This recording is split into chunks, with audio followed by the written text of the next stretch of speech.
First item on the agenda is the call to order, and that is our roll call. Ryan Clark. Melinda Doles. Here. Pat Driscoll. Here. Simi Petnaik. Here. Eric Tesper. Here. Katie Schwartz. Here. Sharon Van Leer. Here. Next, to please rise for our Pledge of Allegiance. I pledge allegiance to the flag of the United States of America and to the republic for which it stands, one nation, under God, indivisible, with liberty and justice for all. Next, we have 3.0, and that's the approval of our agenda. Can I get a motion to approve the amended agenda, adding 7.2 board committee assignments? So moved. Second. Seconded by Melinda. No. Moved by Melinda, seconded by Simi. Is there any discussion or comments? All those in favor? Aye. All opposed? Motion is carried. Next is 4.0, and that is our oath of office, and that will be presented this evening by our Superintendent, Julie Nielsen. Thank you. At this time, if we could have new board members step up front, and if there are individuals who would like to be part of a photo shoot, you are welcome. I think what we'll do is have our 3 board members just stand over here. That has worked well for us. And so I will start by reading a statement, then I will ask you all at the same time to raise your right hand, and I'll let you know when we're at that point. So this is a good viewing spot. You don't need to have me in it. Here we go. It is an honor that you were elected to guide the education of our community's children. As we recite the oath of office, you assume a tremendous responsibility as a director of our school district with the duties empowered by the Minnesota legislature. This power puts you and the other members of our school board in the position of being both morally and legally responsible for equitable, quality education of every student in the school district. In carrying out this responsibility, you'll be asked to fulfill the roles of vision, structure, accountability, and advocacy. In providing vision, the board, with extensive participation of the community, envisions the community's educational future and then formulates the goals, defines the outcomes, and sets the course for our public schools. To achieve the vision, the board establishes a structure and creates an environment designed to ensure all students the opportunity to attain their maximum potential through a sound organizational framework. Because as a board, we must be accountable to the community, we must ensure a continuous assessment of student achievement and all conditions affecting the education of our children. As board members, you serve as education's key advocate on behalf of students and our community to advance the vision for our schools. Furthermore, we must strive to work together to lead the district toward fulfilling the vision we have created, fostering excellence for every student in the areas of academic skills and knowledge, citizenship, and personal development. At this time, if you could please raise your right hand and repeat after me. I swear that I will support the Constitution of the United States and the state of Minnesota.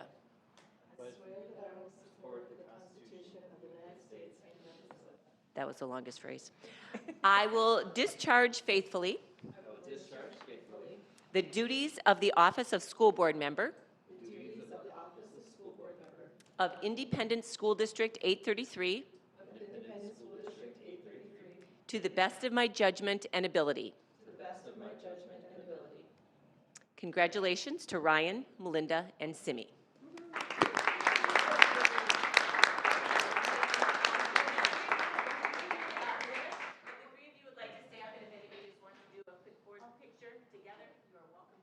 Eric, they didn't ask us to take a picture.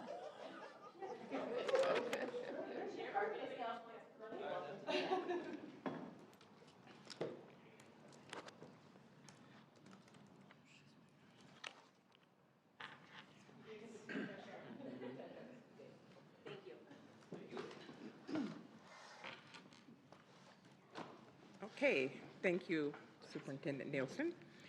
We are at 5.0, election of officers. At this time, we will elect school board officers for the 2024, starting with the nomination of chair, vice chair, clerk, and treasurer. I would like to propose a slate of officers that consists of Melinda Doles for treasurer, Simi Petnaik as vice chair, Katie Schwartz as chair, and Pat Driscoll as clerk. Oh, I need a second. Yeah. Come on, y'all. Can I get a second? Or second?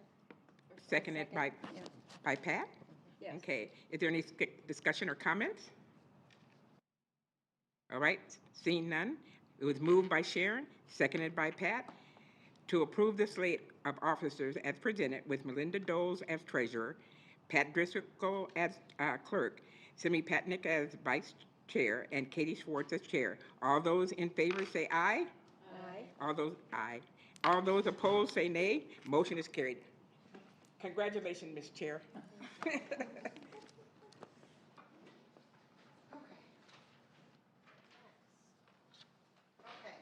next is 6.0, organizational items for 2024. Can I have a motion to approve the organizational items? Second. Okay, motion by Sharon, seconded by Simi. Any discussion or comments? Okay, hearing none. All those in favor say aye. Aye. Opposed? Motion passes. Okay, next is 7.0, action items. 7.1 is a resolutions for bond refunding being presented by Dan Pine, Executive Director of Finance and Operations. Thank you. Good evening, Chair Schwartz, members of the school board, Superintendent Nielsen, and cabinet members. As you know, at our last meeting, the board approved a resolution authorizing the sales of Series 2024A general obligation and facility maintenance bonds for $119,415,000.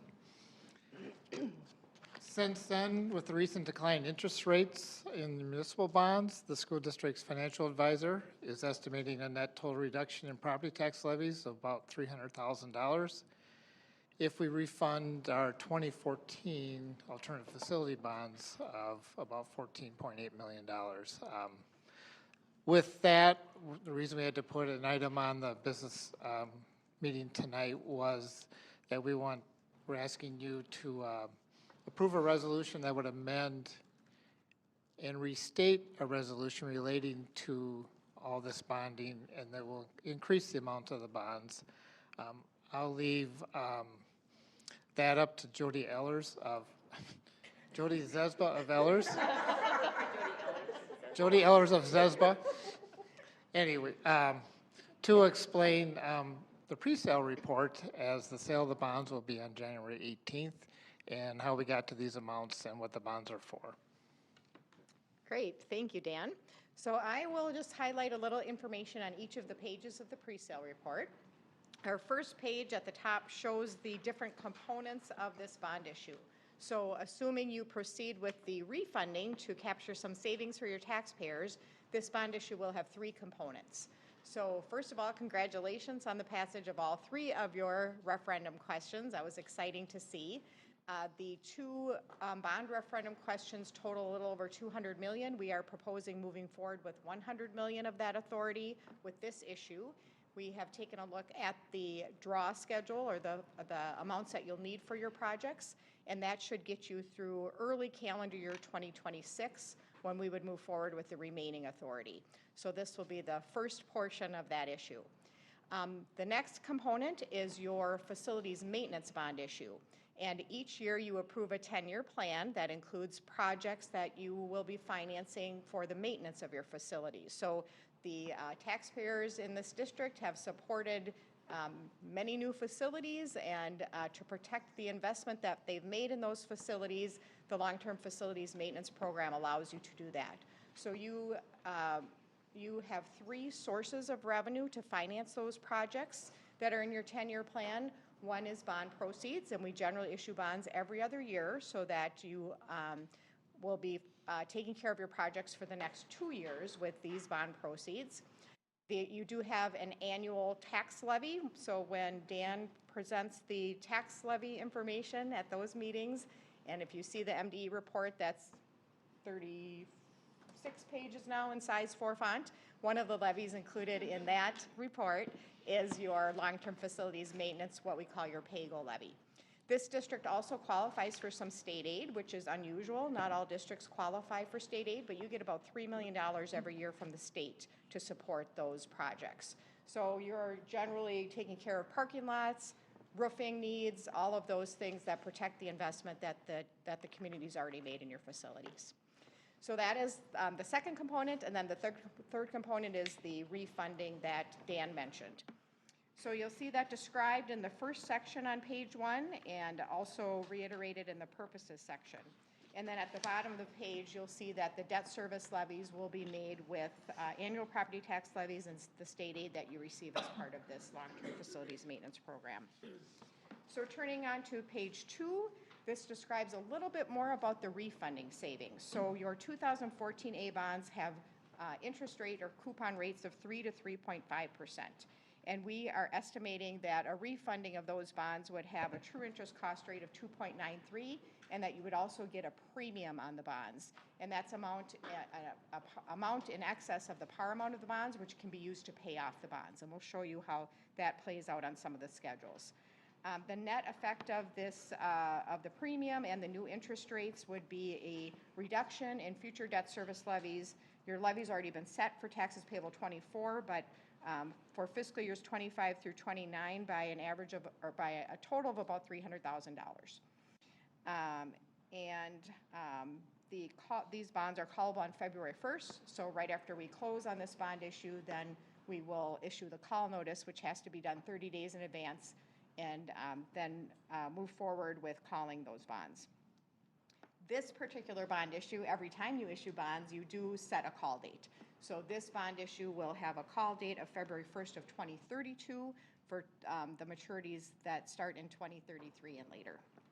And then the next section on there talks about the state credit enhancement program. So our state, fortunately for school districts, has a state credit enhancement program where they guarantee the payment of your debt should you not be able to make a payment.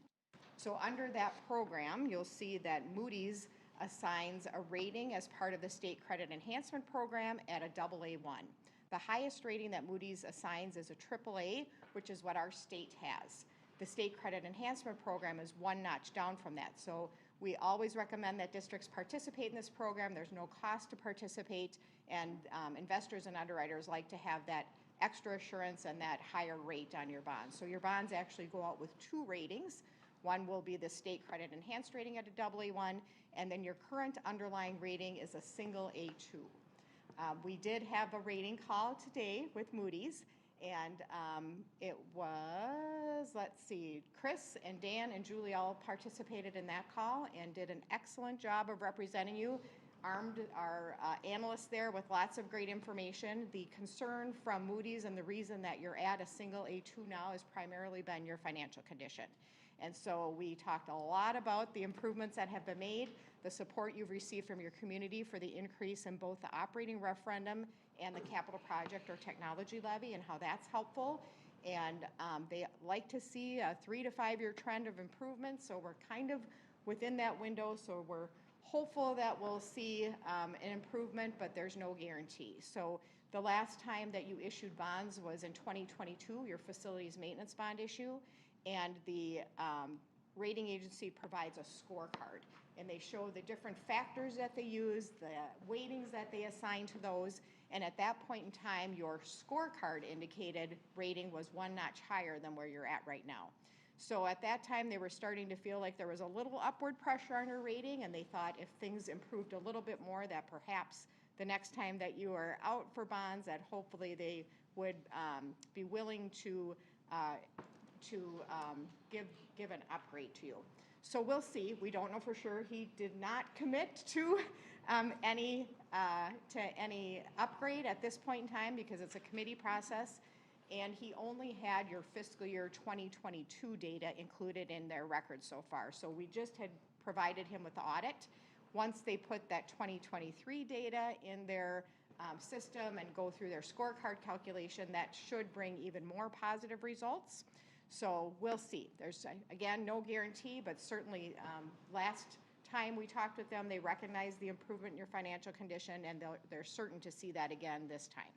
So once we have we asked him, as soon as he gets the 2023 data input, if they could let us know how it's looking at least, so we have an early indication of how that's turning out, and he promised us that he would get that to us. So as soon as we have it, we'll share that with district administration, and they can certainly share that with you, and it will be included in the report that they issue also. The scorecard is always a part of their detailed credit opinion.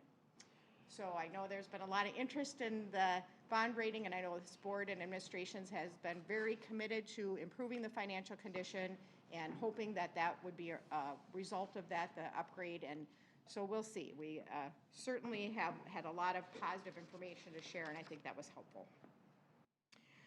So turning to page 3 then, I'll just point out a couple of things on that page.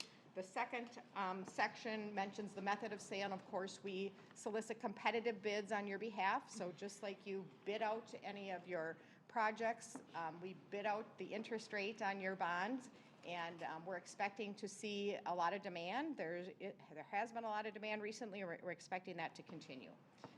Then the premium pricing is explained in the middle of the page there. And we, in the review of existing debt, you know that we're always reviewing the debt that you have outstanding, and if we have an opportunity to refinance and to save the taxpayers some money, that's always our favorite thing to do.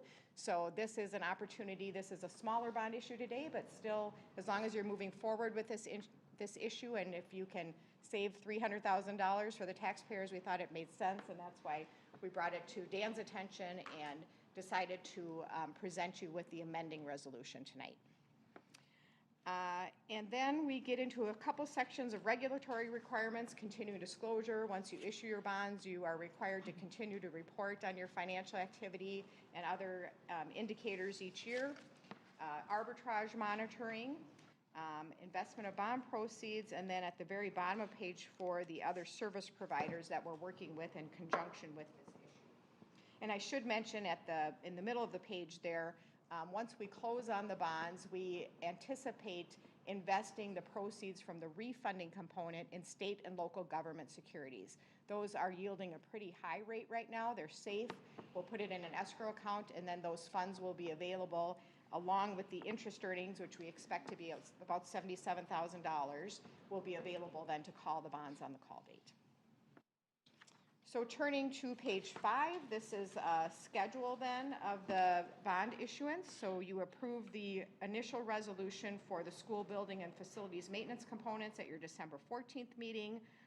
The pre-sale report is what we're presenting to you now and providing you with the opportunity to amend the resolution to include the refunding bonds.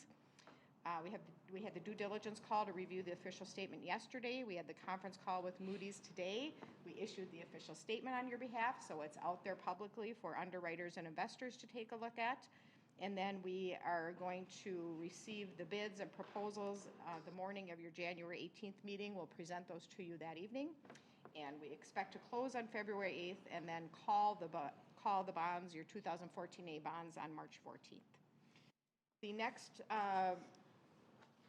page there is contact information, but then we'll get into the financial schedules. So page 7 shows the components of the bond issue, and this is our sources and uses schedule. So this shows you, based upon the par amounts that that you've already authorized or that we're asking you to authorize, how much would be available then for project costs. And in the sources of funds section, you can see our estimates of the premiums that we expect to receive, which are pretty substantial.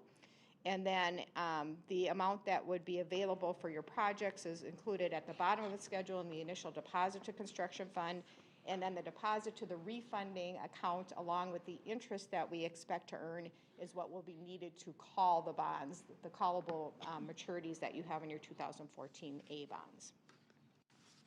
Page 8 is the debt service schedule that Dan and Chris will make the payments on till 2044. And I think that was good. Julie will do it. Okay, perfect. Somebody will be making payments till 2044 on these bonds. And at the bottom of the page, there's yield statistics, and you'll see the interest rate that we award bids on is the true interest cost rate, that TIC rate. We have an estimate in these schedules of almost 4.14%. We prepared these estimates when we were needing to submit your debt service levy for your taxes payable in 2024. So rates at that point in time on the new money components of this issue, so both the school building and the facilities maintenance bonds were probably about 80 basis points higher, almost a full percentage point higher. So we expect to be, assuming rates hold, we expect to be under 4% for sure. Turning to the next page then, page 9 is the debt service schedule for the school building portion only. So the $100 million of your voter approved authority that we expect to issue. On page 10 then, the schedule gets shorter, so I don't know, maybe Dan will be around for this one, or Chris. This one goes through 2034. This is the facilities maintenance component, and that's $19,415,000. And on page 11 then, we have a couple of schedules related to your refunding bonds. So this page 11 is your existing debt service schedule for the 2014A bonds, and I mentioned those 3 to 3.5% coupon rates. Page 12 then is what we are expecting to see. We knew rates were coming down, so this schedule, the true interest cost rate of 2.93 has probably 5 to 10 basis points of cushion. Now, because we kind of knew that rates were coming down by the time we prepared these estimates. Page 13 then is our favorite page with the savings on it. So that's the $300,000 savings that we expect to capture for the taxpayers. This savings cannot be kept by the district and used for other areas of your budget. It has to be passed on to your taxpayers in the form of savings. So you refinance your home, you have extra money to do other things that you want to do with that money. From a district perspective, you aren't able to keep that money for your budget. You're required to pass it on to the taxpayers as in the form of lower tax levies. And then page 14 shows you how we expect that escrow account to work. When we set up this schedule, the state and local government securities were yielding a rate of 5.5% on a short-term basis, very high rate. So that's where we were calculating the $77,000, and that rate has continued to stay pretty high even with the decline in rates that you would be paying. The next schedules then are the schedules that we included in your review and comment. They're updated schedules, the same schedules that were included in your review and comment prior to the election. So page 15 is our detailed long-term debt plan, and also similar to your levy report. I think it's in about size 4 font, but I'll just direct your attention to the upper left-hand corner there where we show the estimated interest rates. We saw those on the schedules, the detailed schedules that we just talked about. So on the facilities maintenance, that's a little shorter bond issue. We were estimating a 3.73. Prior to the election, we were estimating a 4.75 on that, and we think we'll be even lower than that. So on the school building bond component, the first $100 million that we plan to issue from the start, we were estimating a rate prior to the election of 4.75%. Now we're at 4.24% and hoping to be under 4% in the end. We do have a sale for Stillwater School District next Tuesday, very similar to yours, 3 components, $100 million of school building bonds. They're issuing about $5.7 million in facilities maintenance bonds, and then their refunding is about $60 million. So we'll have a good sense for where rates are at and how things are looking once we get those results in, and we'll certainly share that with the district. The most recent large bond issue that we had was for Rosemont, Apple Valley, Egan, and that was back in August. They issued $280 million of their voter-approved authority, along with $20 million of facilities maintenance bonds, and their rate was just under 4% at about a 3.97. So it just kind of gives you a sense, and I think rates are a little lower now than they went up quite a bit over the fall, and now they've come back down nicely. So we're hoping for very favorable results. And then page 16 is the chart that shows the estimated tax rates. So our goal is always to keep your tax rate nice and level unless the voters approve an increase. And these are for your debt and capital levies, so not all of your property tax levies, but the majority of your levies are reflected on here. And then we always have some step downs built into the schedule just for some future capacity, because we know you're a growing district and likely are going to have some future needs. And that is everything that we have included in our report. We do have the resolution before you too, and I'm happy to answer any questions related to the pre-sale report or the resolution. Thank you. Can I have a motion to approve the bond refunding? Second. Moved by Sharon, seconded by Simi. Any discussion? So, hi Jody, how are you? Good, how are you? Good. So I had a couple questions. So you had mentioned that we would take the proceeds of the bond issuance and invest it in the state's, State and local government securities, the refunding component, just the refunding. just the component. refunding component. And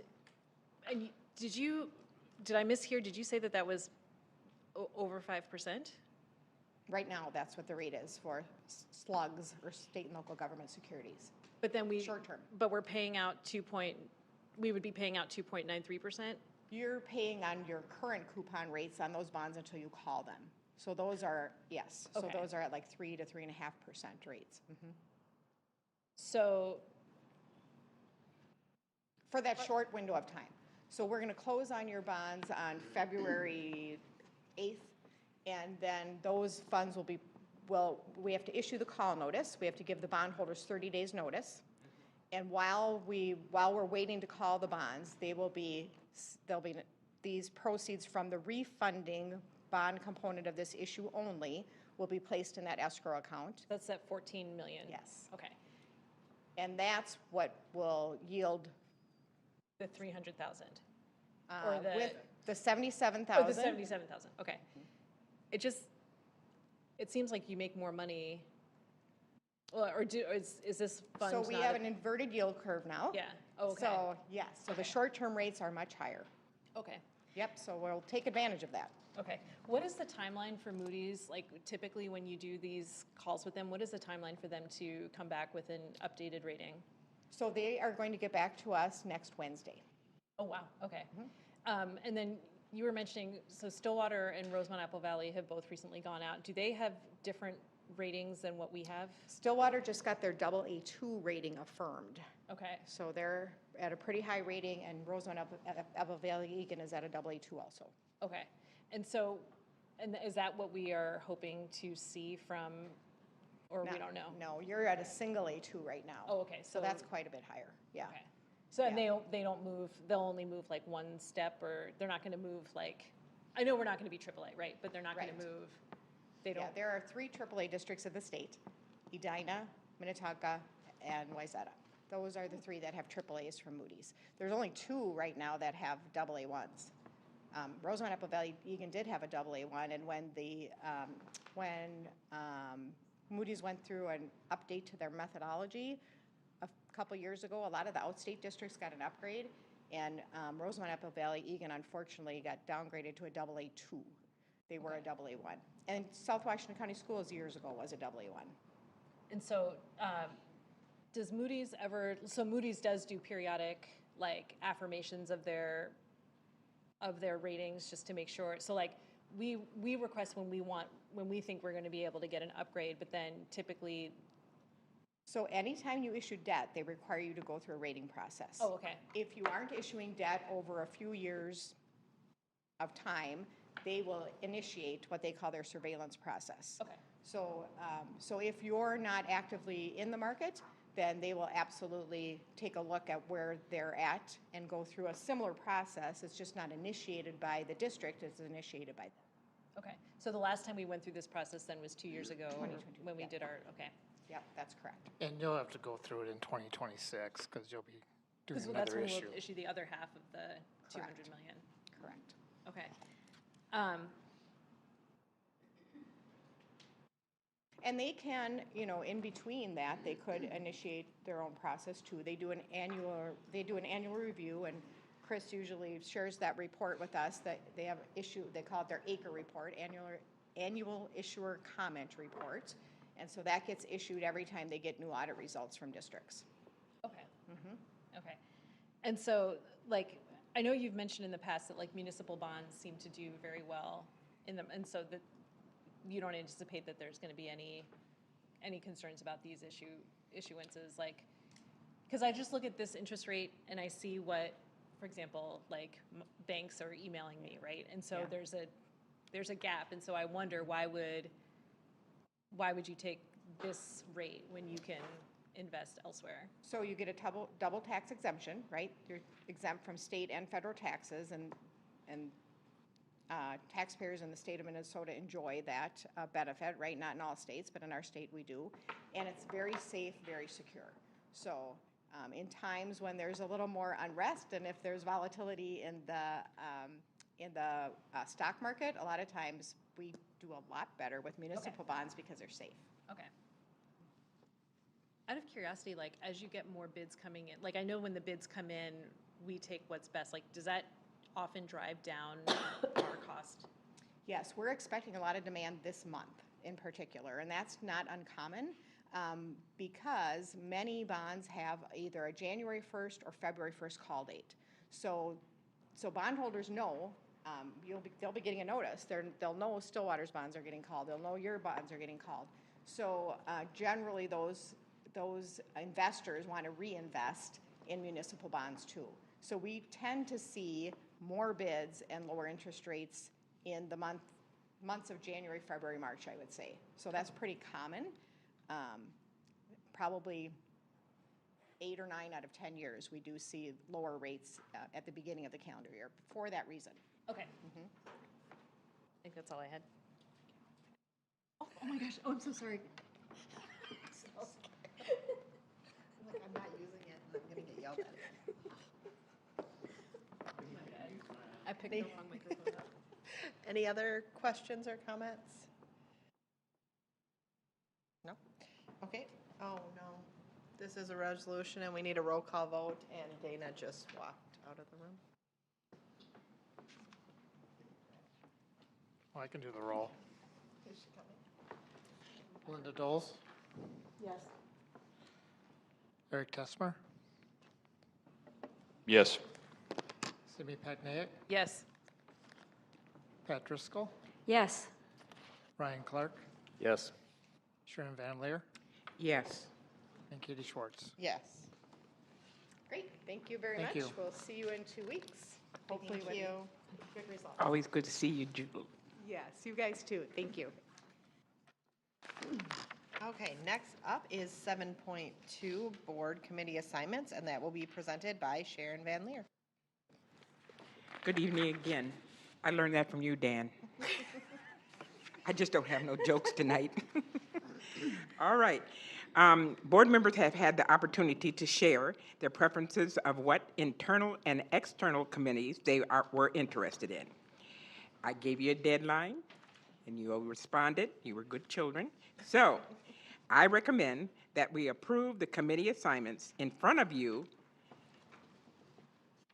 Can I, you choose, baby. Can I have a motion to approve the 2024 School Board Committee assignments? So moved. Second. Motion by Simi, seconded by Eric. Any discussion or comments? Yes. Don't we need to change the audit and finance one now since Pat and I swapped?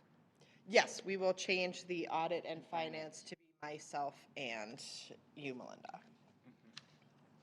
Any other discussion or comments? So audit and finance will be Katie and Melinda? Yes. We should maybe just put it, it usually is the chair and treasurer. Yeah. Okay, all those in favor say aye. Aye. Opposed? Motion passes. Okay, next is 8.0, and that is our future meeting dates. We will adjourn this business meeting and start the workshop meeting immediately after. Then we have a business meeting on January 18th, 2024 at 6 p.m. and a workshop meeting on February 1st, 2024 at 6 p.m. And all meetings are held here at the District Service Center. And with that, we are adjourned.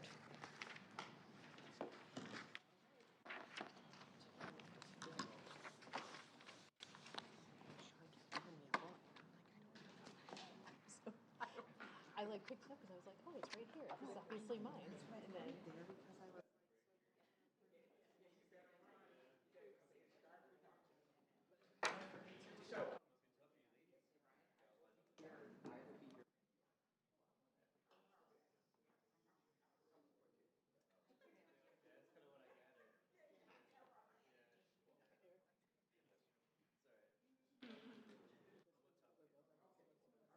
Yeah. We can swap them out. Sure. So just one of us. This is last. Yeah. Yeah, that sounds good. No.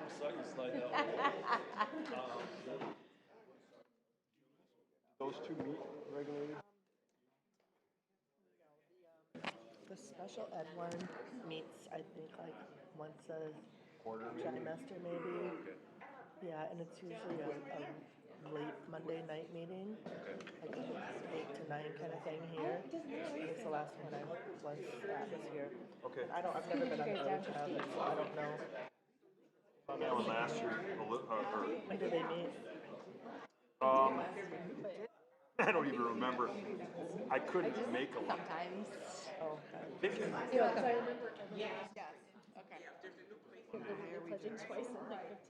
Really chill. Pat. Okay. So it is Thursday, January 4th, 2024 at 6:36 p.m. We are at the District Service Center in Cottage Grove, Minnesota. We would like to acknowledge that the land on which we gather is the land of the Mdewakanton Dakota people. Mdewakanton means dwellers of the Spirit Lake. First item on the agenda is 1.0, roll call. Sharon Van Leer. Eric Tessmer. Here. Simi Petnag. Here. Pat Driscoll. Here. Melinda Doles. Here. Ryan Clark. Here. Katie Schwartz. Okay, next is 2.0.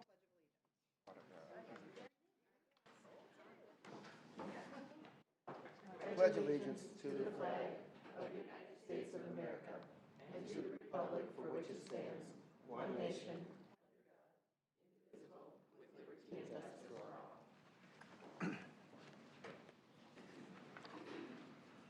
all. Okay, next we have 3.0, approval of agenda. Can I get a motion to approve an amended agenda? We will be removing item 4.2, board committees. Second. Okay, moved by Sharon, seconded by Simi. All those in favor? Aye. Opposed? Motion carries.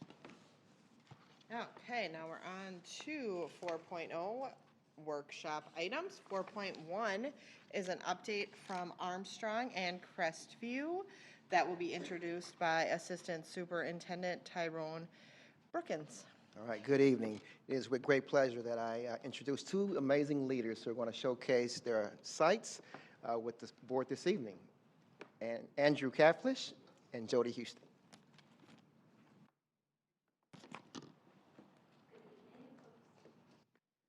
Good evening. My name's Jody Houston. I'm the principal at Crestview Elementary. This is my 10th year as a building leader at Crestview. I come to school pretty much every day. I was talking to Andy the other day and I said, I like to be a little bit like Mary Poppins at school with the kids, in the sense that I have a bag of tricks with me all the time. And it's really to make sure that kids are, what we say every day on our video announcements, welcome to the Cardinal Nest where readers are leaders. And that's going to be the focus of our presentation tonight. We're going to be talking a little bit about American Reading Company, or ARC. And I'm going to be talking a little bit about the writing process for ARC.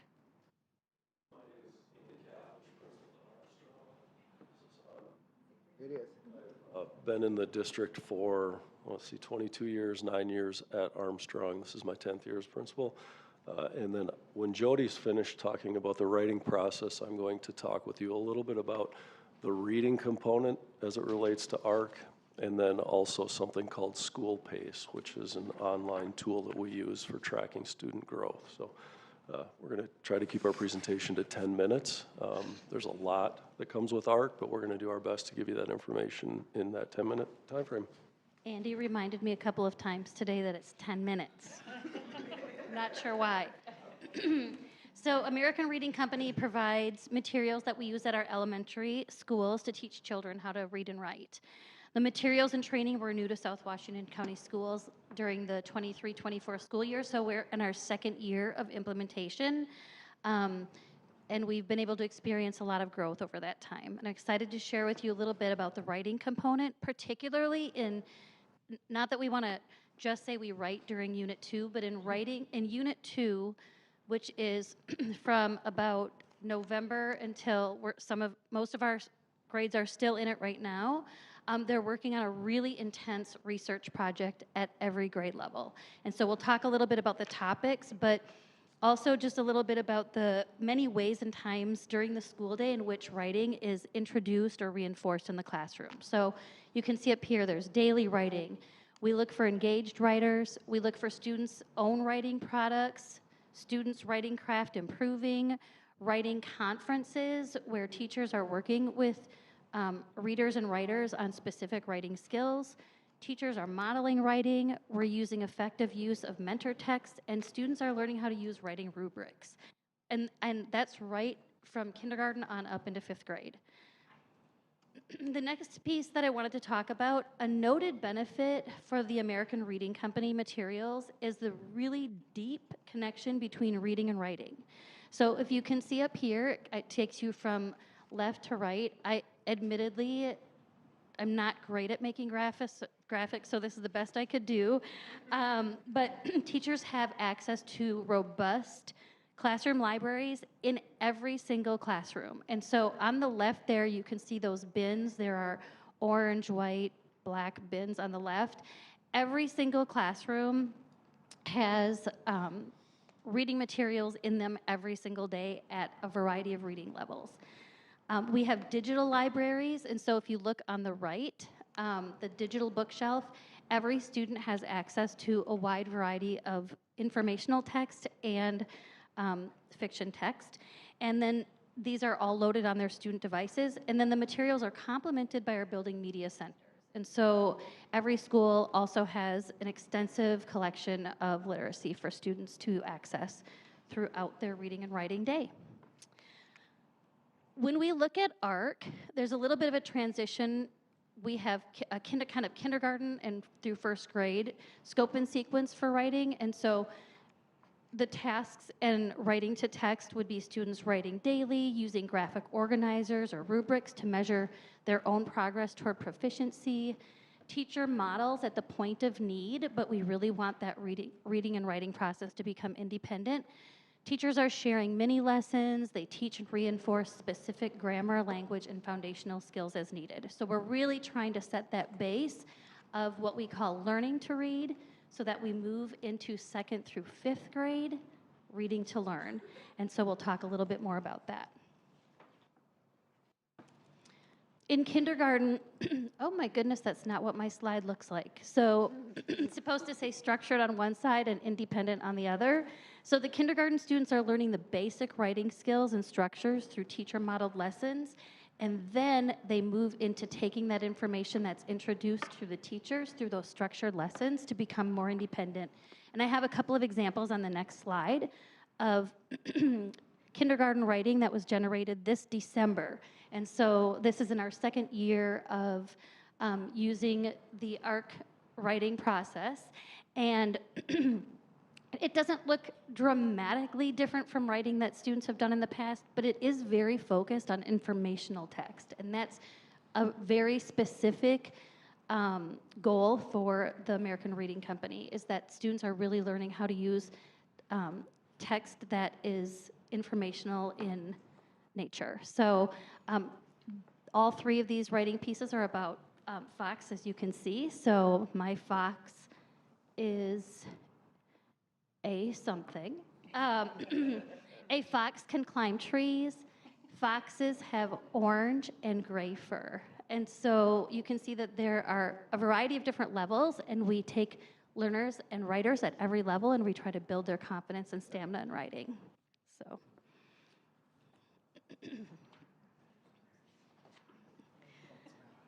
The one thing that increases or changes when we get into grades 2 through 5 is that there's a collaborative writing or peer review. So students are actually working together at that point to improve their writing.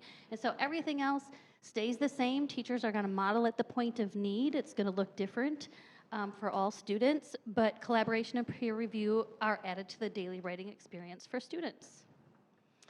I handed out some examples for you because this is when we get into that reading to learn piece. And one of the things that all students in grades 1 through 5 participate in is an intensive reading and writing research project.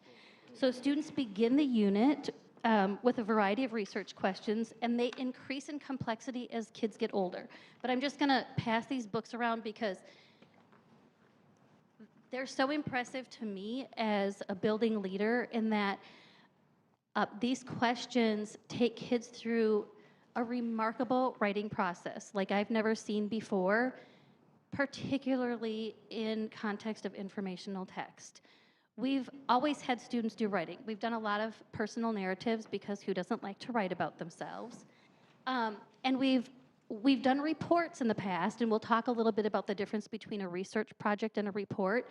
But this process grows with the grade levels, and so it becomes a lot more intricate as students get older, and the research questions become a lot more complex as they get older. So every grade level is using a different topic. So in grade 1, students are reading about wild and endangered animals. And I can't tell you how excited the kids are about these books. They just eat them up. Bugs in their ecosystems for grade 2. Weather and climate in grade 3. Animal adaptations in grade 4, and ecosystems in grade 5. And so I'm going to pass these around because you can actually see the lessons that go along with each research question. And they're very in sync with each day that students are learning how to read and write, they're following these research questions. So you can pass those down. The research questions are also on those sheets that I gave you to give you an idea.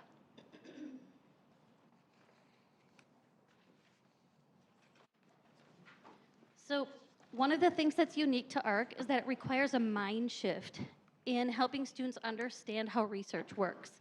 So for example, when I was in school, I heard from teachers a lot, like, we're going to do a report today.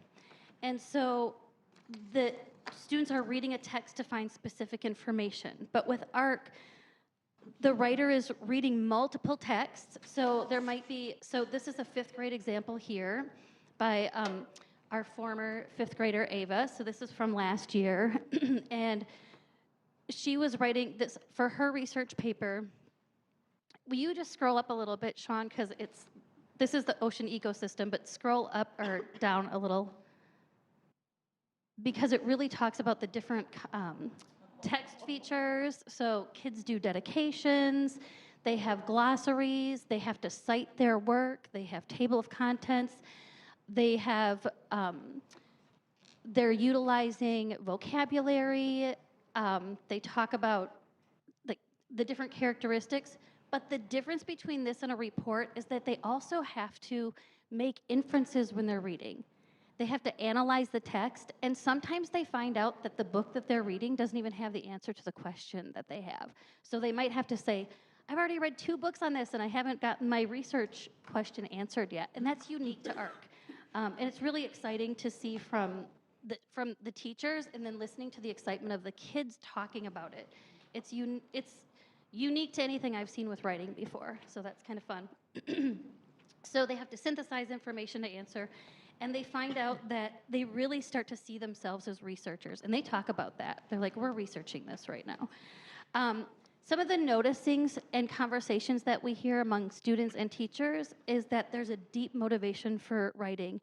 I was just at a school-wide consultation meeting for a student today, and the teacher said, this child has struggled so much. And do you know what he said to me today? His favorite part of the day is writing. And to hear a student who is really even struggling to form the letters, because there were some pieces of writing that were really missed during COVID. It was a really difficult subject to teach during COVID because you weren't there to guide that instruction. And he wants to make up for lost time. And he said, my favorite part of the day is writing. And he asked if he could get some paper to write at home. So that's pretty exciting for a 3rd grader. The content and topics are high-level interest to students. They're like, do you have any more books about the ecosystems? They're really excited. They're eager to share the information. And because now we're in the 2nd year, These are the things I'm noticing and observing when I'm in classrooms or participating in PLCs. Teachers are noticing that students are moving to the next grade level with a higher level of knowledge and stamina for the writing process and for the content of informational text like we've never seen before. There's such a high level of student excitement and engagement to be an author and to share their writing with others. Each child completes a published piece of informational writing. It is an extensive and impressive process. I do have an in-person project here. This is the red-eyed tree frog. And I really tried. I couldn't get the seesaw to work, I think because it was last year. I couldn't get it. But on each of the 4th and 5th grade projects, each student videotaped themselves with a little about the author, and they talked about the writing process through this, and it was really just remarkable. They were so excited to write for a purpose. They were proud of their accomplishments. Students are building skills and strategies for writing that are second to none. And I can't tell you how impressed I am to see and hear how much information students maintain from last year, and they're growing that now. So super exciting. If you want to come and see it, please do. We had a little show and tell with our K through 5 teachers last year where everybody brought their writing samples to the media center one day. And it was just fun listening to the teachers talk to each other and say, oh my gosh, you think this is good this year, but next year we already decided we're going to do this. We're going to improve our instruction so that we get even better products out of kids. So you don't always hear that about writing, so it's pretty exciting. Thank you. All right, so in addition to the great things that are happening with writing, I just want to talk a little bit about what that transitions look like from balanced literacy, which was the literacy component that we had for many years, to now having a structured curriculum with American Reading Company. So a few of the bullet points up there these aren't all of the benefits, but consistent structure from grade to grade.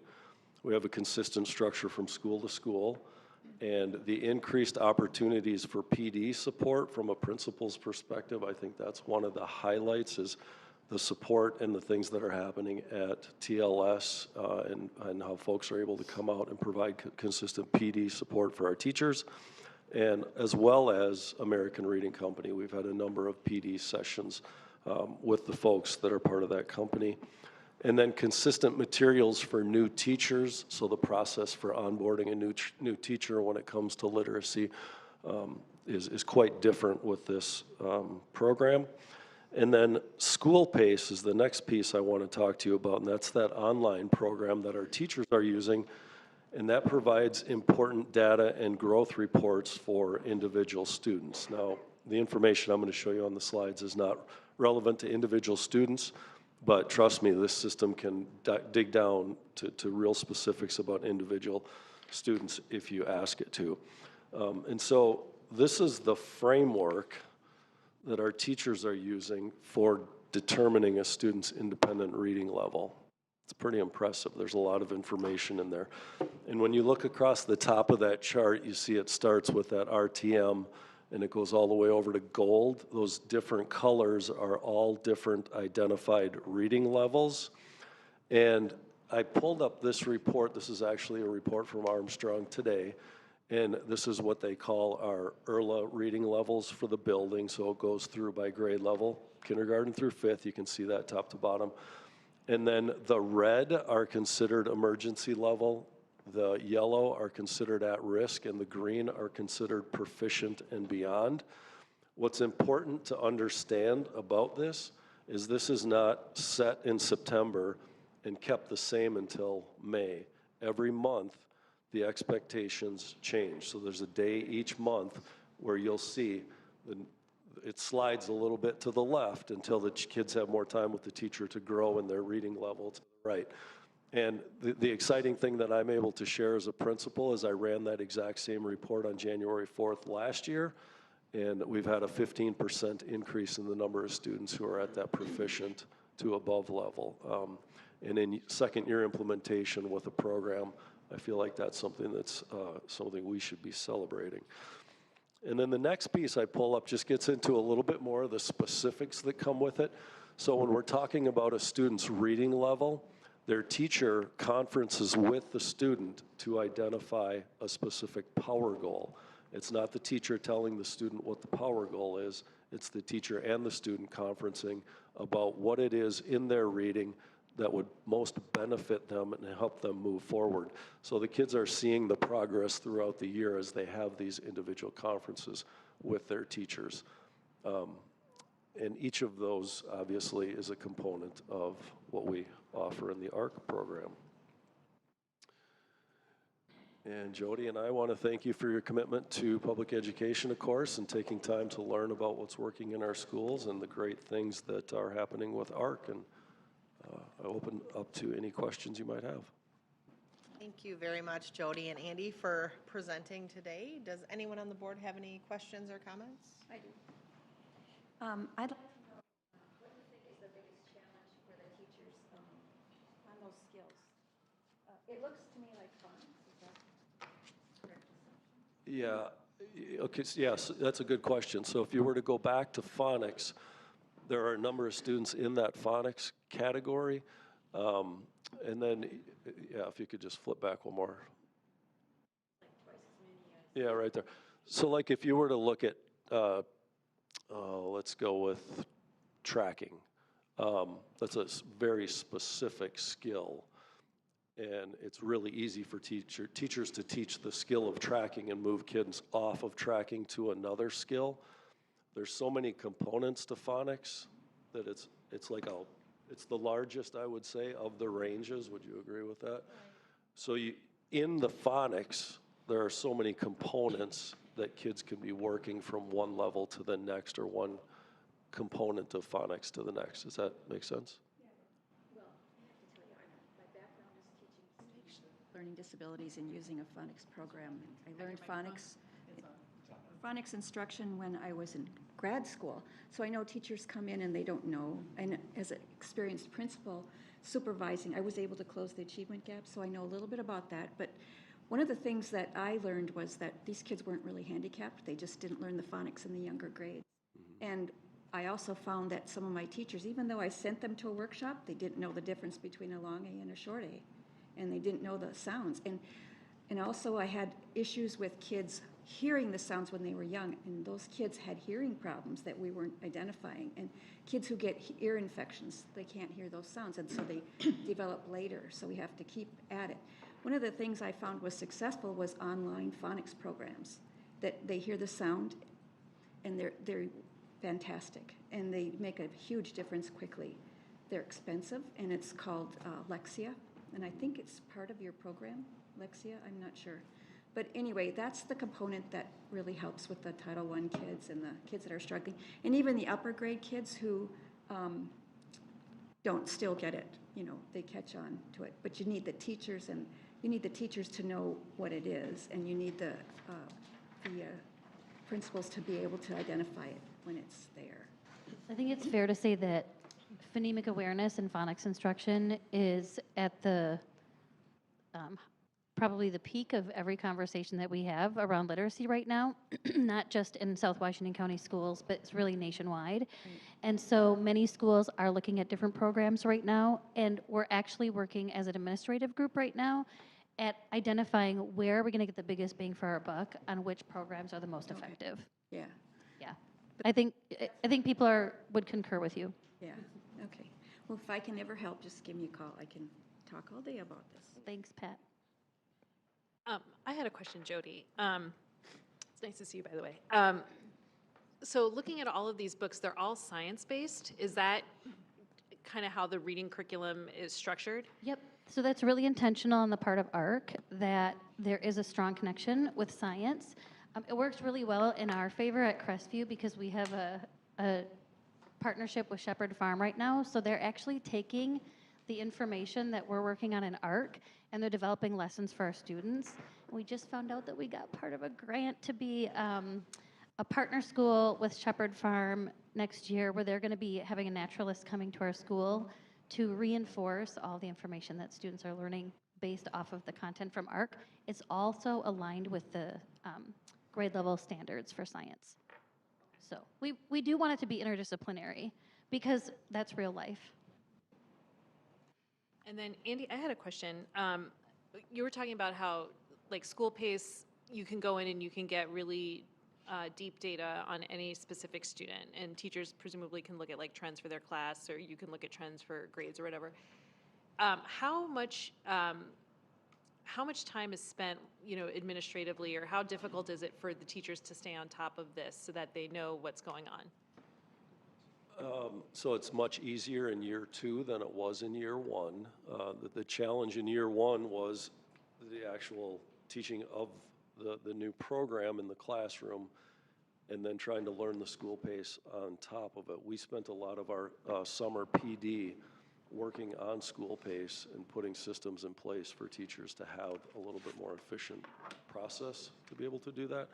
And so the concerns I heard last year about school pace, in addition to the new instruction, I haven't heard this year, which is great, because it was a stressor last year for sure. It was definitely a stressor. I think teachers are finding more effective ways to use school pace. Like any new tool, you're learning the tricks of the program itself. The other thing that we're doing, and I think most schools are doing now, is if you're a grade level classroom teacher and you're an intervention teacher that then works with that same student, you both have access to that information too, so that really makes it easy to transfer information from one person to the next to get the most and best information on that student. And so we've really been working on where do we put that information to make sure that it's utilized efficiently.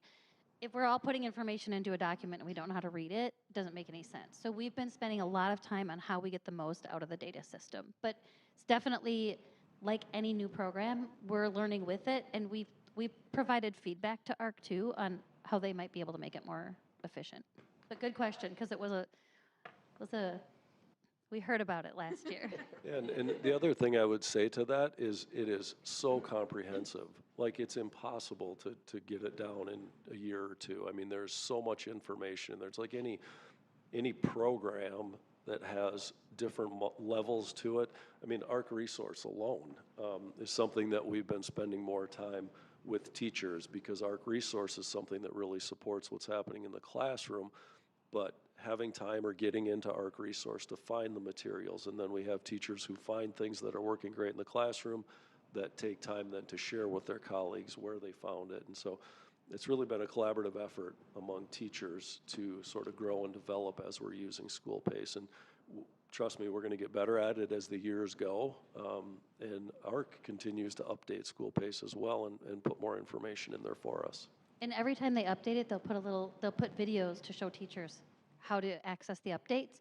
The other thing, like, it's pretty easy for us on a very, very surface level. If you looked at those students that were in emergency levels for reading, I could look at those names, and within 10 minutes I could say, this student is receiving this intervention, this student is receiving this intervention. We haven't had anything comprehensive like that before, where I can just look at that document and say, if we have 20 students that are in that emergency level, I know right now that we have them in an intervention, and if they don't, I'm going to find out why. So we just haven't had a tool that's been able to show us that before. Question. So with phonics being the main way of teaching reading now again, how much emphasis is placed on sight words and sight reading compared to that? I know for a while, sight words was the big thing. Since our English language, not everything can be phonically pronounced. And does that start like right from the beginning in kindergarten too, or is that progress as they go on? So sight words are probably never going to go away, because there are just such a large number of words that don't have any phonemic base to them. But I think it's important to note that if there is something with the root of the word or with phonics, we're going to be teaching that additionally. It's not going to be just left out. And I think balanced literacy, the term balanced literacy, has gotten sort of a raw deal, because if you were like using a balanced approach to teaching literacy, you weren't forgetting any of those pieces. It's just that we needed a well-articulated program to make sure that we were hitting all of the pieces. And it's like anything, it cycles. Now, I'm old, right? So 31 years in the business, and things have changed dramatically over time. And so I remember when I was student teaching and I said, we're doing whole language, it's whole. And my cooperating teacher was like, I don't know what she's talking about, but I'm not going to let her do that. And it's good that she didn't, because I needed to see a different way of teaching. And that's what we need to continue to do. We need to read the research. We need to look at the different programs that are out there, and we need to utilize them. It's not a one-stop shop for any child, and we need to make sure that we're meeting the needs of each individual student. Any other questions? Yeah, I do have one. You mentioned, and thanks for the information, both of you. Jody, you mentioned intervention for the at-risk group or the emergency group. Can you give me an example, or can you give an example of what that intervention looks like? Sure. So it's going to look different. We have a variety. So at Crestview, for example, we have Title I, we have Reading Corps, we have intervention teachers. And so some of the programs are very prescribed programs. For example, Reading Corps is a very prescribed program. So when students go into that program, they have very specific reading interventions that have been designed through Reading Corps. We can't really go outside of the window of what they will have students do, but a lot of those programs have a very strong phonemic awareness base to them. And so they're probably, the students that are working with Reading Corps are probably really going to be heavily focused on phonics instruction. The students that might be working with our Title I teacher, she's using what's called UFly, which is out of the University of Florida. Many of those interventions also have a strong phonetic base, but they might also be using leveled literacy intervention, which has more of a literacy base to it, where they're going to be reading text and they're going to be answering questions about the context of what they were reading. That might be for a student that needs more help with comprehension. And so we have to look at the specific needs of the learner. That is one thing that School Pace gives us. And we can use that information coupled with our MAP assessments to find out what is the specific area of need for this particular child. And then we can tailor our interventions to meet their specific needs. Does that make sense, Eric? Yeah, it does. Okay. Kind of a general question, maybe for both of you, or I'm not sure which one, but this is second year or third year with ARC? This is the second year with ARC. Second year. I guess what's the goal with this reading system or this teaching method or system? Do we have a measurement that we're looking for to determine, yes, this has been successful, we're going to continue with this, versus do we need to look at something else? Or does that question make sense? Yeah, I mean, we're always in the evaluation process for Yep. our curriculums. And so I think School Pace is going to give us better information than we have had in the past in that regard. The one thing that it will also do is if we consistently are seeing students that aren't moving in one particular area, we might need to supplement the curriculum materials that we have to figure out why that's happening. And so it is giving us a lot more of a diagnostic look at how kids are succeeding or not succeeding with literacy. And then it will also show up in MAP, and it'll show up in our MCA results. And we have a lot of measures for it. Does that make sense? If you have additional questions, I can try to answer it. And I think, Eric, our end goal, we've all recently seen our test scores. Of course, we have MCAs, but our end goal is we need our students in South Washington County schools to be literate. And I think what we've relied on, we've had one measure, the MCAs is kind of like everybody goes to the MCAs, but we want to make sure that we have multiple ways, whether that be work samples, as Jody talked about student writing, whether we look at ERLA, we will always have students out there who are not great test takers. And so what do we need to do? But we need to guarantee that we have kids that can read and write more proficiently every single year of implementation. And we know that when we implement something as big as a new reading resource, that upward tick isn't going to happen.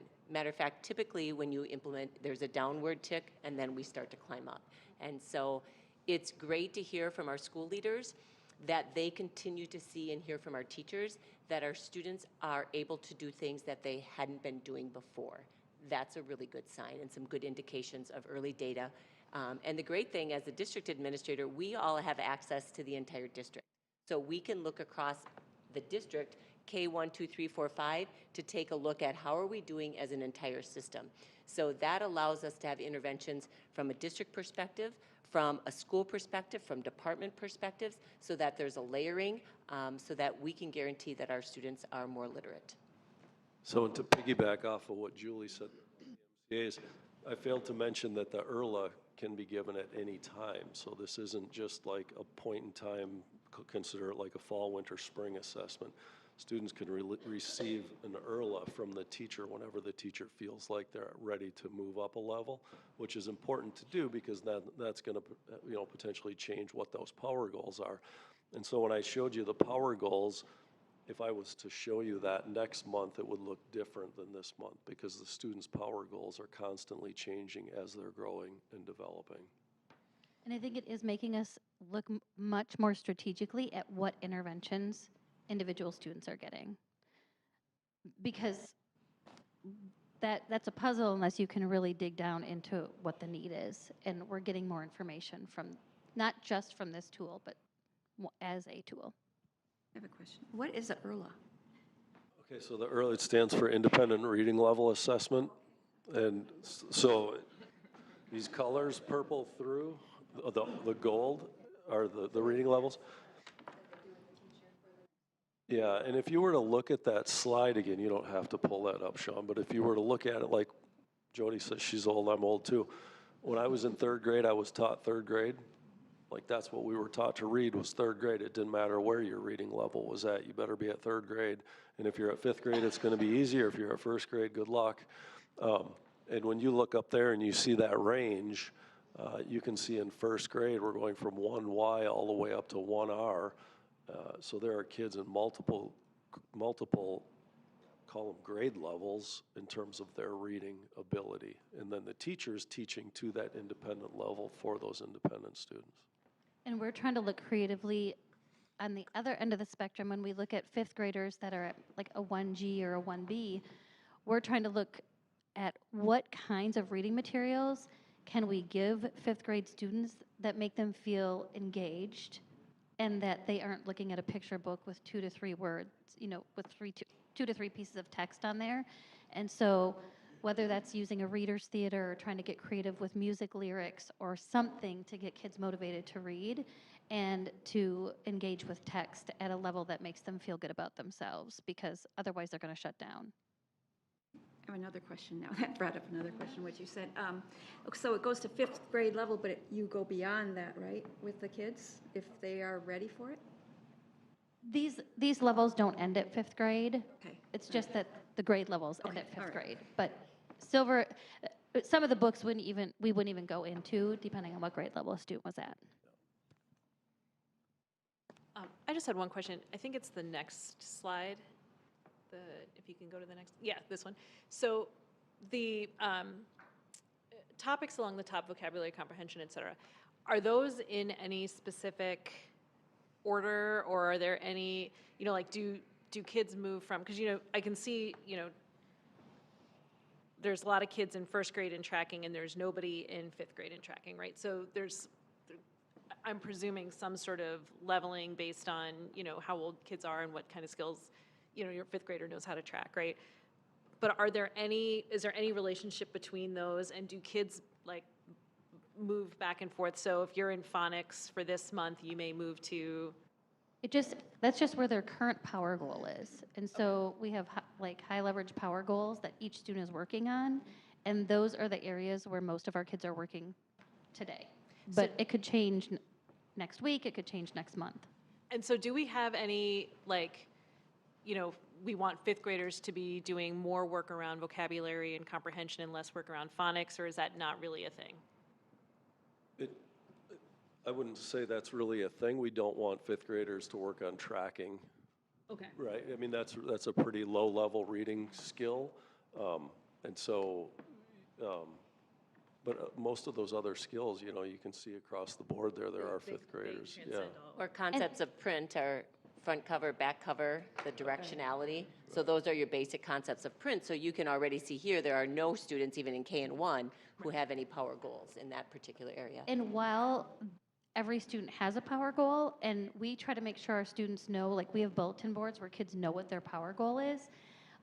Just because it's under vocabulary for 32 fifth graders, that really could be moving into comprehension too. At some point, the teacher has to pick the power goal with the student, and so they could be working on more than one skill at a time, but that's just where their particular power goal is at that moment.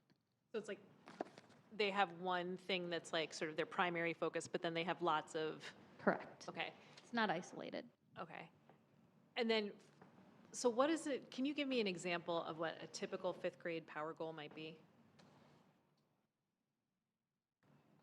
It might be to increase their vocabulary in informational text, or, you know, I mean, I don't know, I don't have one off the cuff that I can think of, but I mean, these are the power goals.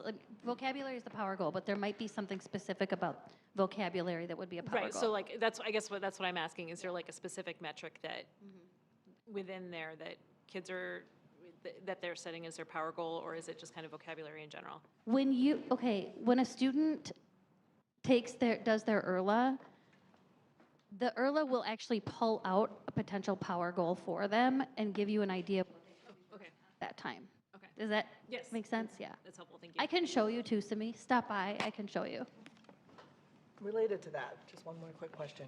So if a child is on an IEP, are those power goals included in that IEP then and then transferred to the power goals? Yes, at a child's independent reading level. And so all of our students have power goals. And again, our special education teachers have access to the ERLA data as well, and they're putting in information to share with the classroom teacher. Generally, we want, at this time, I believe our IEP goals would trump a power goal, but they want to be working in tandem. Exactly, yeah, so they're working in collaboration. And we will make sure to get an example of a power goal for each grade level and have Julie provide it in the weekly update to you all. Thank you. But stop by. I'll show you. I'm 100% coming over, Jody. Awesome. Anytime. Tell us that I'm not teaching anymore, because this sounds like a riot. Thank you, Jody. Thank you, Andy. Have a good night, everyone. Thank you. Thank you. Sorry it was more than 15 minutes, Dr. Brookins. Yeah. Andy, so much for reminding Jody about 10. Okay, so we have motion to remove 4.2 from the agenda. So next up is 4.3, our special services. And that will be presented by Erin McCoy, Director of Special Services.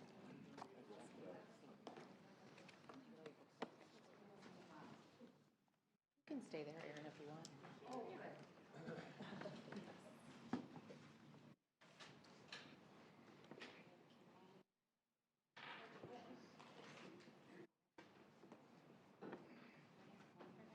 Good evening, is this working? Can you hear me? It's green, it says that it's on. Okay, I just had to get closer. Okay.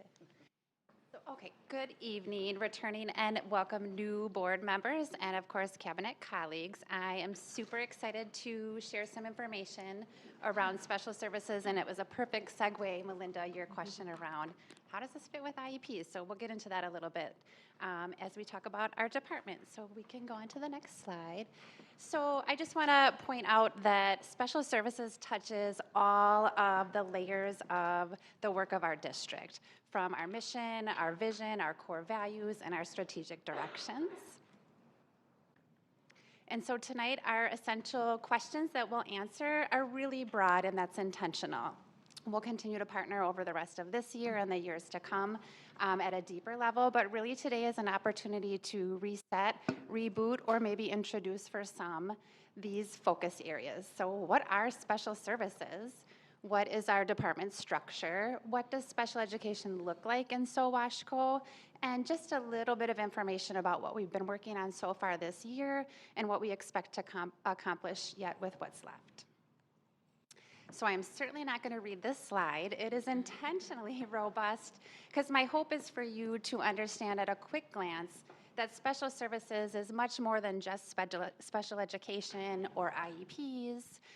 or an intervention here or there. Special services is really how we keep our eyes and ears on the whole child as they make progress and grow throughout their teaching and learning experiences here in South Washington County. We can go on.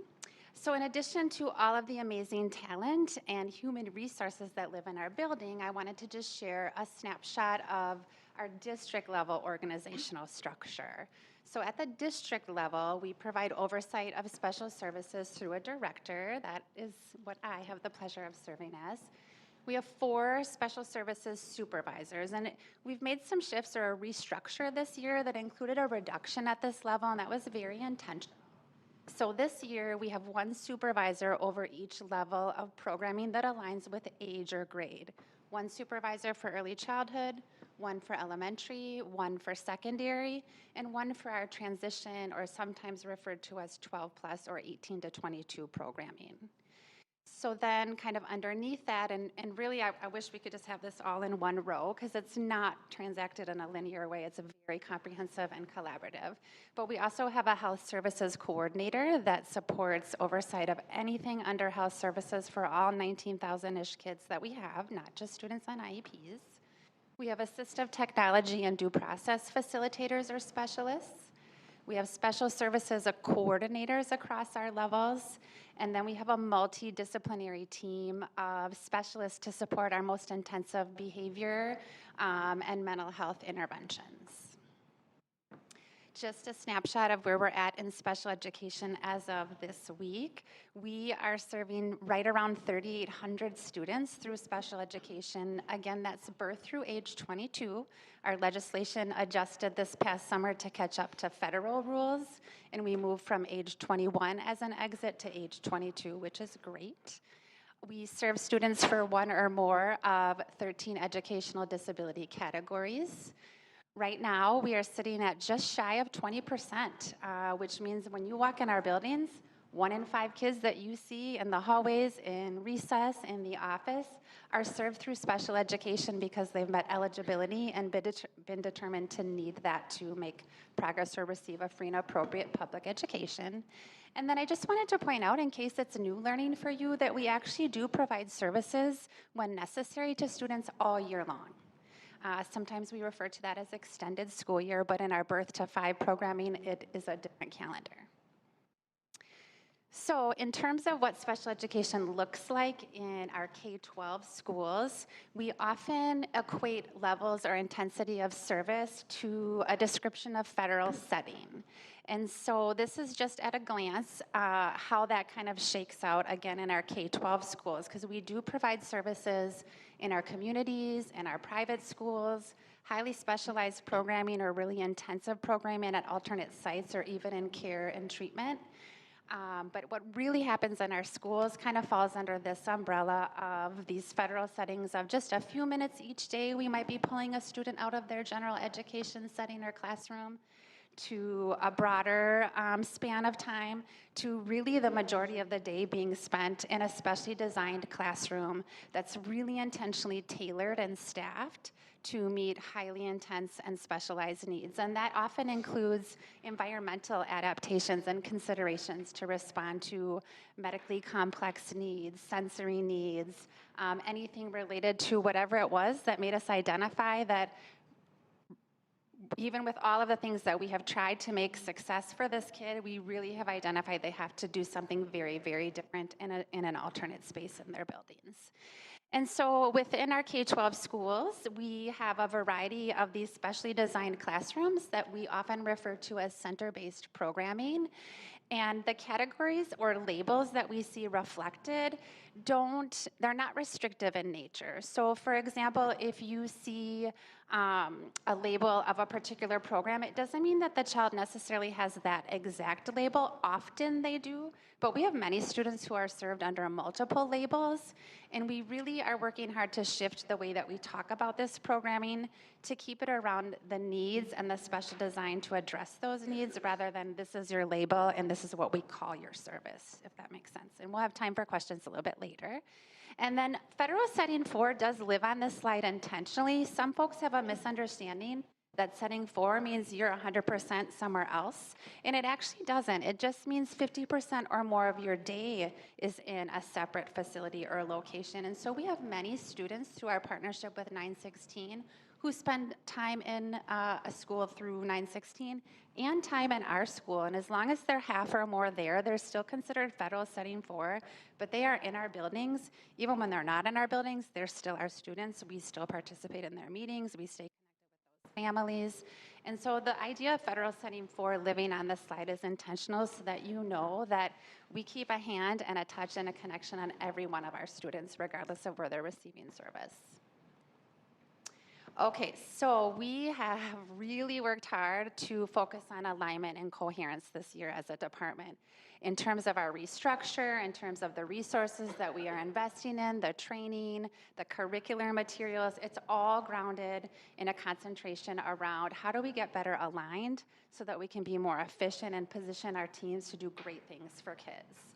The 3 cornerstones of our work so far this year have really been on proceduralizing our standard work, on a concentration or an intentional allocation of resources at the building level, and partnering across the district here with our respective department partners, but also some of our community partners to make sure that we're providing the training and supports that all of our kids and our teams need in schools. So just a few examples of that are reflected on this slide, and it includes things like, hey, let's make sure that across all 23 of our traditional schools, we have identified a process through which these core components exist in these common structures. For example, our meeting agendas for an IEP or a special education meeting. Here are the 5 things that are expected to be addressed in every meeting. And so our expectation is that lives on the agenda so that it in turn lives in the process. But the order in which teams do that, what else occurs in those meetings or lives on those agendas are continuing to be locally determined. So as we work to improve our processes and provide and create efficiencies, our intention is never to restrict good things that are already happening. We don't want to try to fix something that's not broke, but as we stay grounded in our commitment to equity, we know that we have to have guarantees that regardless of what school you attend or what zip code you live in, this is the guarantee of your experience as a baseline. We've just cleaned up and streamlined some processes that used to be managed by our teams and our schools and taken that on at the district level here just to get some things off their plates, but also to allow a little bit more direct oversight and monitoring really around fiscal responsibility and how we're using our resources. And we've been working really hard to identify some shifts in processes so that our data collection systems are interfacing well with one another and the data that's driving our decisions is actually accurate.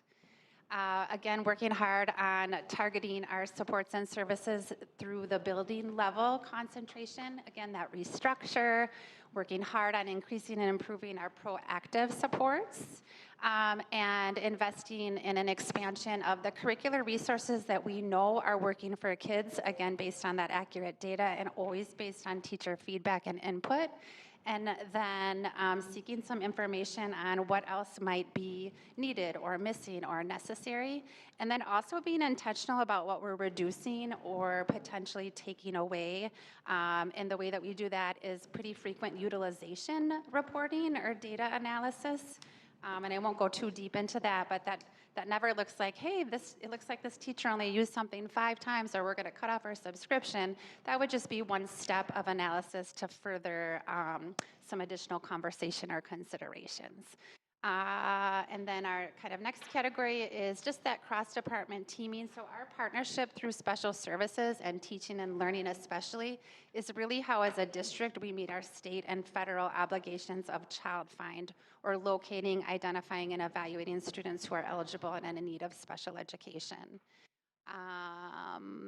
Another thing we're super, super proud about is that we have really framed up and improved our onboarding process for new staff, both professional and non-professional or non-certified positions.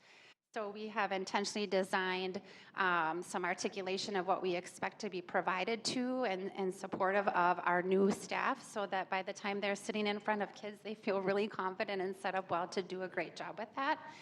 And then this includes some additional targeted training and expansion, again, of those resources that our data and our teachers say work well. We were chatting about this a little bit earlier, and we're super proud to share that we have just around 100 teachers that have received professional training in the Sunday curriculum, which is a curriculum that is considered evidence-based and dyslexia approved. I do that in air quotes because dyslexia is broad and huge and complex.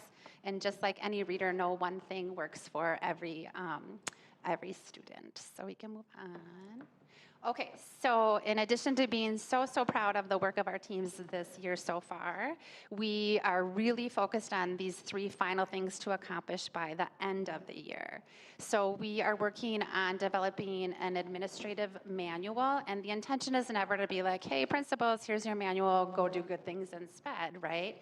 But the intention is, here's some technical assistance and some problem-solving toolkits and some sample agendas and forms, access to the procedures or articulation of our most common processes, so that before you ever have to call or seek out extra help to support a problem or a process, you have a whole bank of information to support your understanding of how that should or could go.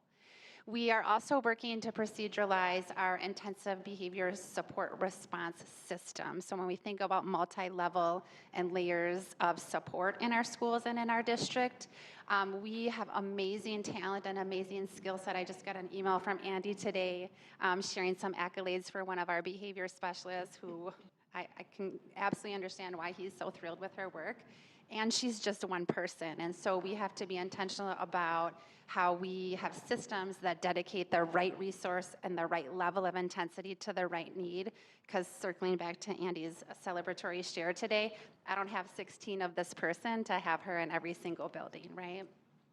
And so the final project that we're working on this year that will be completed by the end of the year is a department project plan to look through the 24-25 school year on what I would describe as a diagnostic level program review of service delivery. And so that will include a framework out of the University of Minnesota that helps us identify our essential questions around programming, student outcomes, the data sources that we'll use, the measures, all of those things to help us figure out what's working well for teachers and kids that we can grow, and what are we missing that we need to address, and at what level of urgency.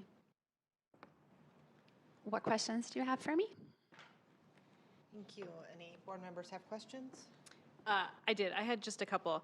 So you said that about 1/5 of our kids are in special education. So how, like I know when I was a kid, you know, we didn't have like EBD or ASD or any of those kinds of programming. So how, for our kids who are in special education, do they have does the typical child have multiple needs, or is it like you just need speech pathology and then that's it? Yeah, great question. So one of the data collection or the data sources that I referenced earlier that we are working to develop right now is a process by which we can best collect and analyze those trends around, hey, what percentage of kids are served under this category or that level of service? So outside of like those counts, there are students for whom their disability-related needs, so that's our obligation through an IEP, is to address disability-related needs. So not every possible area of reading, but what are the most discrete, essential, lagging skills that help us understand or explain why you're not making progress, why you can't access that amazing lesson that Jody just did such a beautiful job of describing. It's really about discrete and lagging skills, not, hey, let's just rewrite that standard or that grade level expectation that you've already shown us you can't meet on an IEP, and then think if we send you somewhere else in a smaller group, it's gonna fix it. We have to ask why several times over and over to really get at those discrete and targeted skills that we need to intervene and accelerate around. So we have students that just have speech and language needs. We have students that have incredibly complex needs and potentially could meet eligibility in 4 or 5 categories. At the end of the day, it's about looking at what does that individual student need, what have they shown us they can do, because all kids can do amazing things. Where can we get them in a year, and how are we gonna do that? And how are we gonna know that it's working? And then the other question is something that I didn't see in here, but so as part of our budget adjustment process a couple years ago, we had asked for more, or one of the ways that we were going to make improvements in our financials was through increased MA billing. Yeah. And so do you have, or can you tell me kind of where we are with that metric? Sure, I absolutely can. So I understand that historically, this is my 5th school year in this district and 3rd role. And so I understand that historically, when we were working hard to improve our practices around MA reimbursement or recouping that revenue that allows us to reinvest in the great work that's happening, that we had kind of like a historic baseline around $300,000 or so. And I'm pleased to share through the great efforts of our amazing team and staff and our expectations to document services so that we can then in turn recoup that revenue. For 22-23, we did recoup $1.6 million. Sorry, you said that there was a $1.3 million improvement from what we had been doing to what we are doing. Yes. And yep, so let me be clear, that was not over 1 year by any means. Yeah, and so we anticipate that that trend will only continue to improve as we understand the rules and support our teams in really the added layer of documenting the great work that they do. We document our services for all students, so if you're a speech clinician or a related service provider, you don't know that these 3 of your 20 or 40 students, depending on your role, are or are not eligible. We document our services for all kids, and then we bill for students who are eligible. Has that led to, has that become like, or how onerous a process is that for our staff? Sure. In recouping those dollars? Yeah, so we have 2 staff in the district that actually attend to the work of the billing process in terms of the ask of the staff who provide service and then document their services. Just like any work, it's really a range. We have some folks who have systems and processes and templates that they've created for themselves so that it's pretty quick. We have other folks that really prefer to document their notes on Post-its and then maybe one Friday a month go in and convert that over. So it's really, really a range for sure. In terms of supporting the ask, because it was a shift in the ask of the work, we worked really hard. I think you'll probably remember and had to approve, we shifted to a new platform through which we write all of our IEPs and evaluations and 504 plans and then engage in the process of transferring that information to collect our billing revenue. We have worked really hard to solicit feedback from our teams about what would make this easier for you.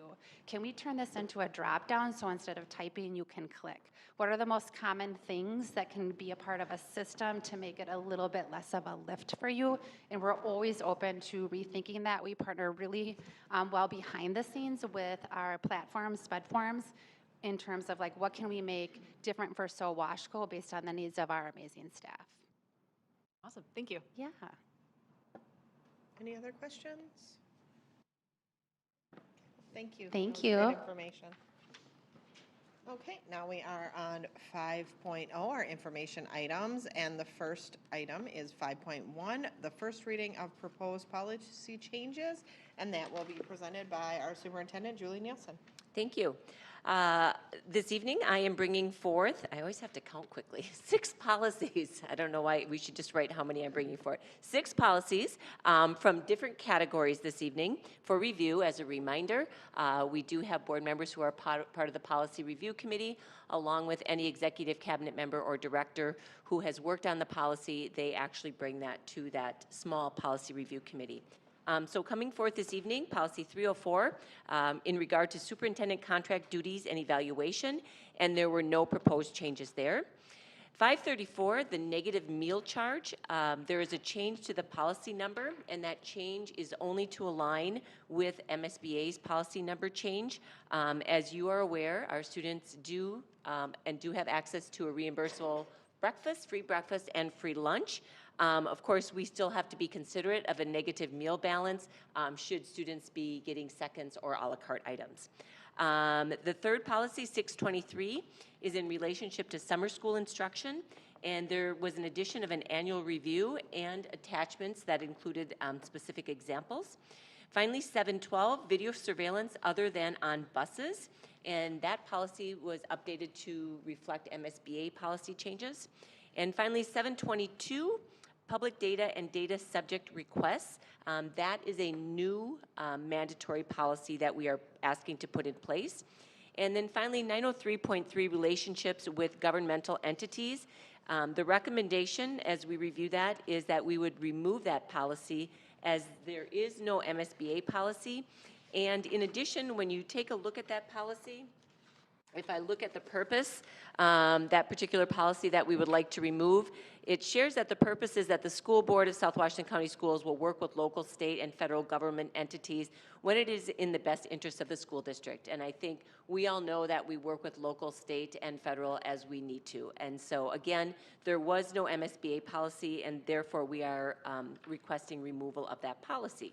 So with that, the documents and the other policy adjustments are all in board packets. I will open it up if anyone has any questions about the policies. Okay, seeing no questions, we do allow public comment following our policies. Dana, has anyone signed up for no? Okay, and then we do not have any public comment tonight on our policies. We will move right into 6.0, reports and comments, and we will start with Superintendent Julie Nielsen's report for tonight. Thank you. I'm feeling like Dan there, a couple of rounds back and forth. As we enter the new year, first of all, I don't know if anybody else feels this way, but you come to work in the dark, you leave in the dark. It's just been dark and gloomy, and so we need some sunlight out there.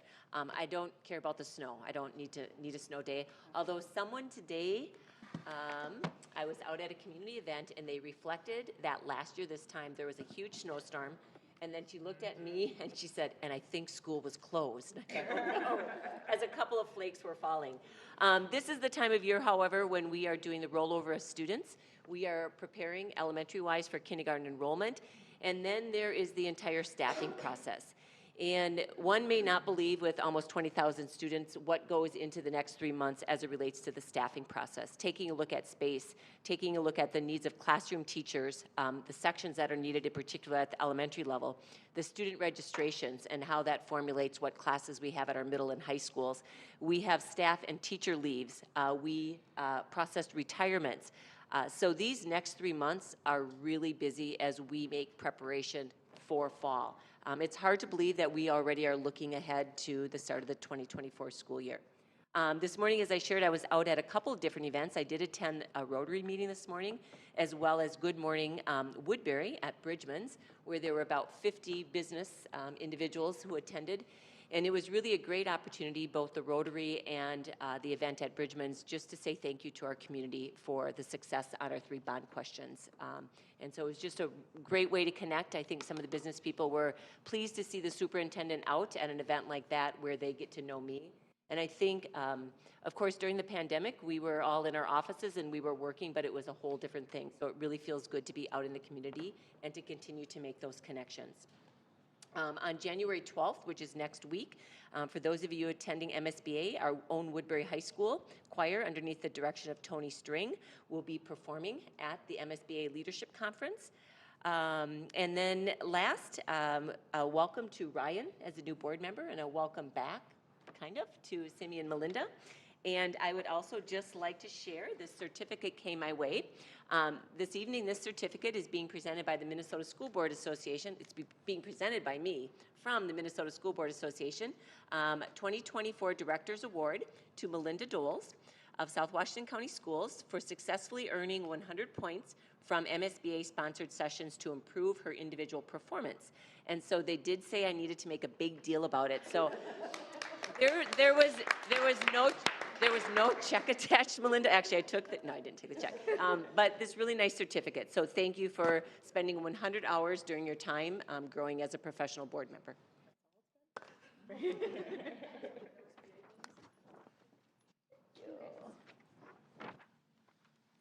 And that concludes my report. Okay, we will move on to our school board member reports. Does anyone have anything to report this evening? Okay, seeing none, we will move on to 7.0, future meeting dates. January 18th, 2024 will be a school board business meeting. And then February 1st, 2024, we will also have a school board workshop meeting. Both of them will be at 6 p.m. here at the District Service Center. And with that, we are at 8.0 and we are adjourned.